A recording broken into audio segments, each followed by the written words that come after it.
क्या आप एक कॉलेज के स्टूडेंट्स हैं और जब भी आप साइकोलॉजी का सिलेबस देखते हो तो डेजर्टेशन रिपोर्ट का नाम देखते ही डर जाते हो? ऐसा नहीं करना है, क्योंकि ब्रेन वेव्स लाया है आपके लिए एक शॉर्ट वीडियो, डेजर्टेशन क्या होता है और डेजर्टेशन कैसे बनाते हैं। आइए चलिए वीडियो को स्टार्ट करते हैं। डेजर्टेशन एक रिसर्च प्रोजेक्ट होता है जो कि एमए या बीए के बच्चों को बनाना कंपलसरी होता है। ये स्टूडेंट्स को अलाउ करता है कि उनकी फीलिंग्स को रिस्पॉन्स के द्वारा जब हम क्वेश्चंस बनाते हैं खुद से तो वो उसके आंसर्स देने में हेल्प करता है। डेजर्टेशन का एम होता है कि इंडिपेंडेंट रिसर्च के स्किल्स को टेस्ट करता है जो उनको एक यूनिवर्सिटी लेवल पर मिलना चाहिए। अब जानते हैं कि इग्नू में डेजर्टेशन कैसे बनाते हैं।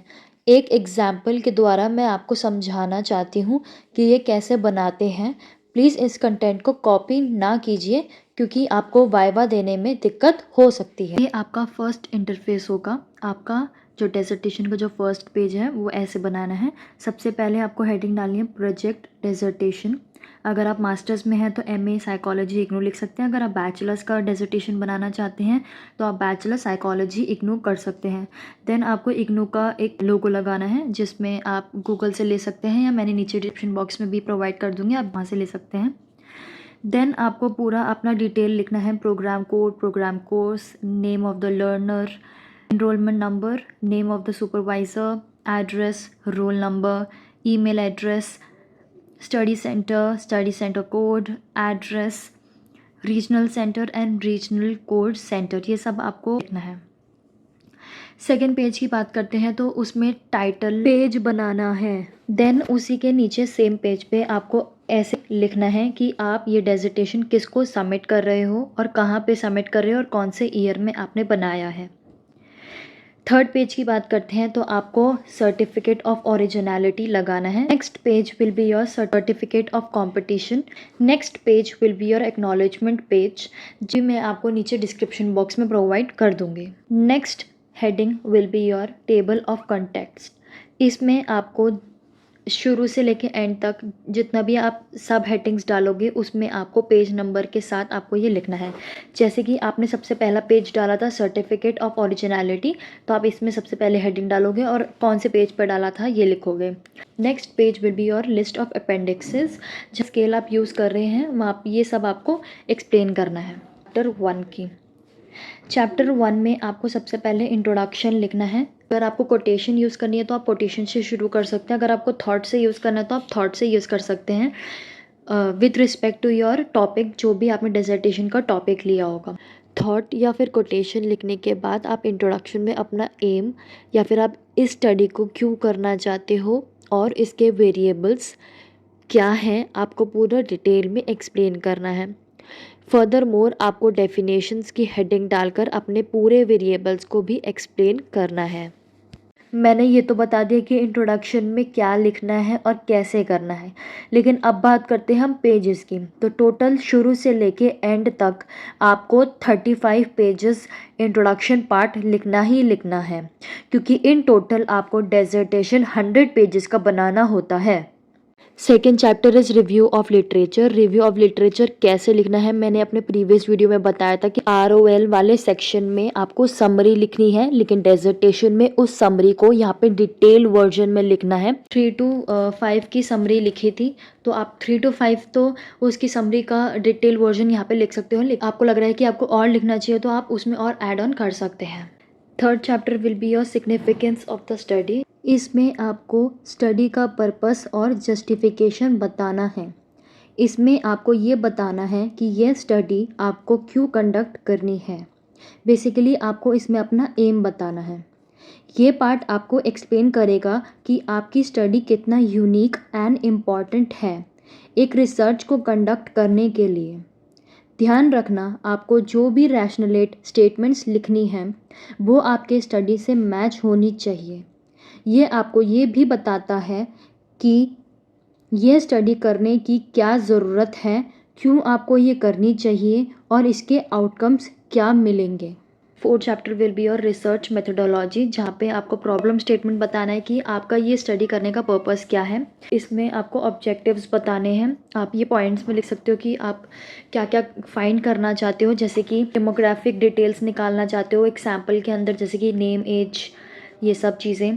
आप फैमिली मेम्बर्स का भी बता सकते। Next comes hypothesis. हाइपोथेसिस क्या होती है? एक टेंटेटिव स्टेटमेंट्स होती हैं एक पर्टिकुलर रिसर्च के अंदर।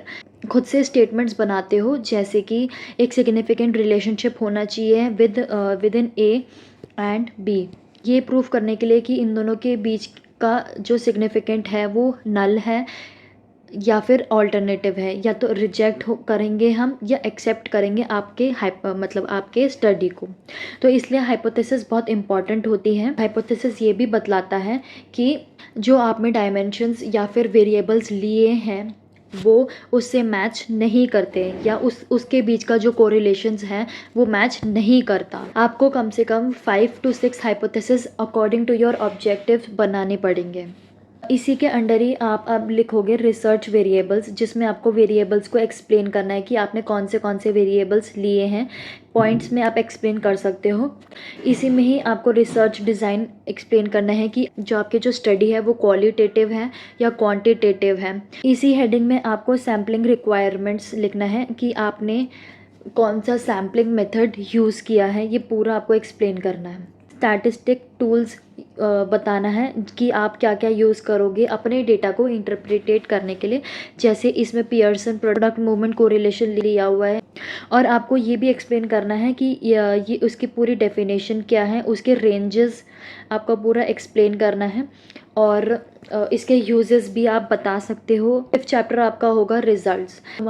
ग्राफिक इन्फॉर्मेशन अगर आपने निकालने का सोचा है तो आप सबसे पहले डेमोग्राफिक इन्फॉर्मेशन को एक्सप्लेन कर सकते हो। देन अगर आपके पास टेबल वाइज है तो आप टेबल 1 टेबल 2 करके ऐसे प्रोवाइड कर सकते हो। पैरामीटर्स लिखोगे कि आपने मदर को लिया है या चिल्ड्रन को लिया है, बॉयज़ को लिया है, गर्ल्स को लिया है। पैरामीटर्स में ये सब चीज़ें आ जाएंगी। नंबर्स आपका जाएगा कि टोटल नंबर ऑफ़ कितने बच्चे हैं, कितने मदर हैं, या कितना एज में आपने ये लिया है। ठीक है, इसमें आ जाएगा दूसरी तरफ आ जाएगा आपका परसेंटेज। ये आपको पूरा एक्सप्लेन करना है। और ये सब टेबल कैसे बनेगी, आपका एक सॉफ्टवेयर है SPSS, ये सारी चीज़ें आपको उसमें पूरा करना पड़ेगा।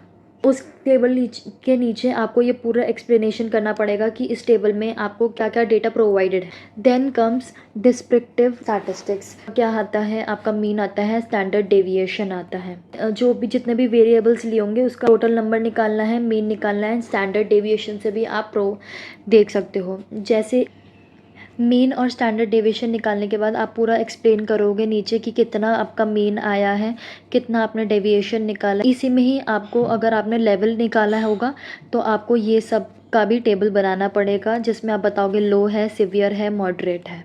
इनफर्टिल स्टैटिस्टिक्स क्या क्या निकाल सकते हैं? इसमें हम कोरिलेशन निकाल सकते हैं, टी टेस्ट निकाल सकते हैं, अनोवा निकाल सकते हैं, मान-वाटनी टेस्ट निकाल सकते हैं, कोहरश लॉग निकाल सकते हैं। अपने अकॉर्डिंग आप कुछ भी निकाल सकते हो जो आपके डेटा के लिए बेस्ट होगा। मल्टीपल चीज़ों के कोरिलेशन निकालते हैं। जो हमारा वेरिएबल निकालना होता है वो हम यहाँ रखते हैं, बाकी के वेरिएबल्स को यहाँ रखते हैं। अगर आपने फर्स्ट अब यहाँ ये और ये सेम हेडिंग है तो यहाँ पे आपका कोरिलेशन आ जाएगा 1। इस ओवर रिएक्टिविटीज़ को आपको इससे कंपेयर करना है, जो कि वैल्यू आएगी ये। फिर थर्ड वाले को इससे कंपेयर करना है, जो कि वैल्यू आएगी ये। रिएक्टिविटी यहाँ पे है ओवर रिएक्टिविटी, तो यहाँ पे आप लिखोगे 1।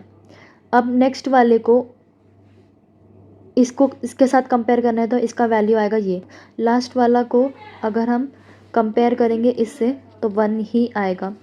जब हम SPS में करेंगे तो इसमें ऐसे टेबल दिया होता है और ऊपर भी वैल्यूज़ दी होती हैं, तो ऊपर वैल्यूज़ की आपको कोई ज़रूरत नहीं होगी, तो आप इसको शो नहीं कर सकते हो, कर भी सकते हो, वो आपकी मर्ज़ी है। लेकिन मैट्रिक्स को ऐसे ही एक्सप्लेन किया जाता है। नेक्स्ट, अब फिर एक एक करके आप हाइपोथेसिस लोगे।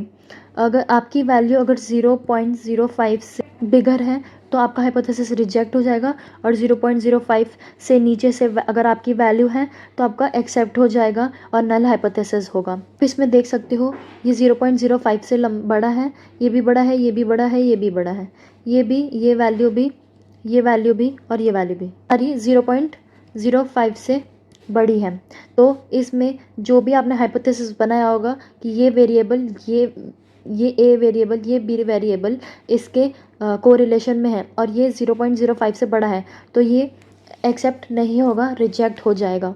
कम्स अनोवा, इसमें वेरिएबल्स आपको पूरे लेने हैं, यहाँ पे मीन लेना है, डी एफ लेना है, एफ लेना है, पी वैल्यू लेनी है और एफ वैल्यू लेनी है। तो कंपेयर कैसे करेंगे, वैल्यू 0.05 से बड़ी है जैसे कि ये में आपका रिजेक्ट हो जाएगा, एफ वैल्यू जो बाकी की जो 0.5 से छोटी है तो आपका एक्सेप्ट हो जाएगा। Next heading will be a discussion. आपको इसमें पूरा अपना रिजल्ट है वो पूरा लिखना पड़ेगा, आपको पूरा एक्सप्लेन करना पड़ेगा कि क्या हाइपोथेसिस पहला बनाया था आपने, पूरा हाइपोथेसिस वाइज पूरा आपको इन शॉर्ट में एक्सप्लेन करना पड़ेगा। Next chapter will be your conclusion, जिसमें आपको पूरा शुरू से एंड तक कंक्लूड करना पड़ेगा। एम, ऑब्जेक्टिव, हाइपोथेसिस क्या लिया था, आपने ROL की समरी लिख सकते हो इसमें, और स्टार्टिंग से एंड क्या हाइपोथेसिस आपका कैसा हुआ, एक्सेप्ट हुआ या रिजेक्ट हुआ, ये आपको पूरा इसमें एक्सप्लेन करना पड़ेगा। नेक्स्ट कम्स फ्यूचर रिसर्च, जो कि आपने क्या स्किल्स यूज़ किए थे, आपको क्या स्किल्स यूज़ नहीं करने चाहिए थे और आपने इसमें क्या गलती की, ये सब चीज़ें लिख सकते हो। अगर आपका हाइपोथेसिस गलत आया तो आपको लगा होगा कि मुझे ये नहीं लेना चाहिए था, ये लेना चाहिए था, तो इसमें आप पूरा डेटा एक्सप्लेन करोगे कि आपको क्या क्या चीज़ें यूज़ करनी चाहिए थी और आपने क्यों क्या यूज़ नहीं किया, ताकि जो फ्यूचर में जो लोग आपका जो हाइपोथेसिस या स्टडी आपका जो स्टडी पढ़ें तो उनको लगे कि हाँ हम ये स्टडी यूज़फुल है और इसमें गैप्स जो आए थे वो नहीं आने चाहिए। जैसे कि डिटेल असेसमेंट्स आप यूज़ कर सकते हो, impact of study of personality analysis करना, इफ़ेक्टिव काउंसलिंग करना, कोरिलेशन स्टडी करना, impact of studies. Next chapter आपको लिमिटेशंस एंड सजेशंस देने हैं कि क्या इसके एडवांटेजेस थे, क्या इसके डिसएडवांटेजेस हैं और आप क्या इस पर्टिकुलर स्टडी को देने के लिए आप क्या सजेशंस दे सकते हो। Last heading will be your references. इसमें मैंने लास्ट वीडियो में एक्सप्लेन किया था कि APA फॉर्मेट के हिसाब से रेफरेंसेस कैसे लिखते हैं, बट फिर भी मैं आपको एक एग्जाम्पल के थ्रू बता देती हूँ। इंसान ने आप आर्टिकल लिखा है, वो कहाँ रहता है या किसी पर्टिकुलर यूनिवर्सिटी में पढ़ता है, ये सब लिखना है, कौन से ईयर में इसने लिखा है और उसने कौन सा आर्टिकल या टॉपिक दिया है वो आपको यहाँ लिखना है, और इसका आर्टिकल का नाम या नंबर या वॉल्यूम देना है या फिर लिंक भी आप प्रोवाइड कर सकते हैं। Next come appendix. अपेंडिक्स में जो स्किल्स यूज़ करे हैं वो आप इसको प्रोवाइड कर सकते हैं, और बुक डिसर्टेशन की बुक में जितने भी अपेंडिक्स को बोला गया है वो आपको अटैच करने हैं। अगर आपको मेरी वीडियो पसंद आए तो लाइक कीजिए, शेयर कीजिए, सब्सक्राइब कीजिए, ताकि साइकोलॉजी से रिलेटेड आपको मेरी वीडियोस मिलती रहे। Thank you.